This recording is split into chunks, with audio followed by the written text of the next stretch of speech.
عايزه اوريكم حاجه لطيفه وانا ماشيه شفتها. لقيت انه في البريدج ده اقفال اقفال اقفال، واغلب الاقفال كلها على شكل قلوب. بصوا المنظر الجميل. مكان زي ده ناس بتيجي بس عشان تحط علامة على الحب.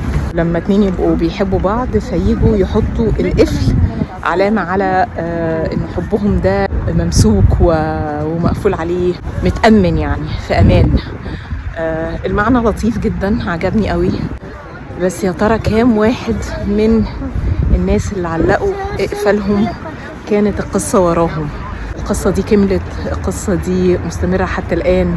ولا القصة دي كان فيها وجع، ولا كان فيها درس، ولا اتنست، ولا اتقفل عليها؟ يا ترى الناس بتيجي تزور الإقفال دي وبتفتكر مع بعض امتى حطوها؟ سبحان الله على حكاية المشاعر والقلوب وقصص الحب. البني آدمين بيوثقوا لحياتهم ولقصصهم بمعاني لطيفة جدا. نحن كلنا البني آدمين مهما بعدت المسافات ومهما اختلفت الثقافات هتفضل حاجات جميلة حقيقية بتربط الناس، وهي المشاعر الحقيقية، المشاعر الإنسانية.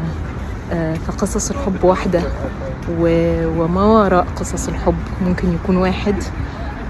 الحقوا بس اعملوا ذكريات، والحقوا سجلوا محبتكم مع اللي بتحبوهم، وما تبخلوش، واقفلوا على المحبة دي بقفل في صندوق أمان.